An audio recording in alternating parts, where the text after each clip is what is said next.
Si je vis, ce n'est plus moi qui vis, mais c'est Christ qui vit en moi. Amen au nom de Jésus. Cette déclaration de foi, inspirée de Galates 2:20, résume le cœur même de la vie chrétienne.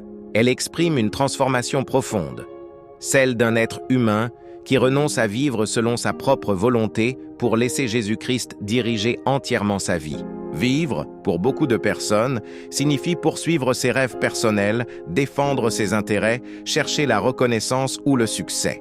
Mais l'apôtre Paul nous présente une autre manière de vivre, une vie cachée en Christ, une vie crucifiée avec lui, une vie renouvelée par sa présence. Dire « ce n'est plus moi qui vis » ne signifie pas perdre son identité, mais au contraire la retrouver pleinement en Jésus. Quand Christ vit en nous, nos priorités changent. Ce qui était autrefois important perd de sa valeur, et ce qui semblait secondaire devient essentiel.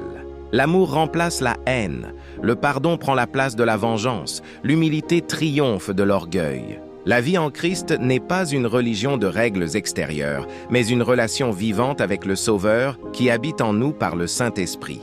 Laisser Christ vivre en nous, c'est accepter la croix. La croix signifie mourir au péché, aux mauvaises habitudes, aux désirs charnels et aux pensées négatives. Ce n'est pas toujours facile car la nature humaine résiste. Mais chaque jour, par la prière et la foi, nous pouvons dire « Seigneur, prends le contrôle de ma vie, fais ta volonté, non la mienne. » Et Dieu, fidèle à sa promesse, nous donne la force de marcher dans l'obéissance. Quand Christ vit en nous, nous ne sommes plus seuls face aux épreuves. Les difficultés, les persécutions, les incompréhensions et les souffrances ne disparaissent pas toujours, mais nous les affrontons avec une espérance nouvelle. Jésus vit en nous comme une source de paix au milieu de la tempête, comme une lumière dans l'obscurité, comme une assurance que rien ne peut nous séparer de l'amour de Dieu. Vivre pour Christ, c'est aussi vivre par la foi. Paul dit « La vie que je vis maintenant dans la chair, je la vis dans la foi au Fils de Dieu. » La foi nous permet de faire confiance à Dieu, même quand nous ne comprenons pas tout. Elle nous apprend à marcher non par la vue, mais par la certitude que Dieu agit en notre faveur. La foi nous rappelle que Jésus nous a aimés et s'est livré pour nous. Quand Christ vit en nous, notre témoignage devient puissant. Les paroles peuvent toucher, mais une vie transformée parle encore plus fort.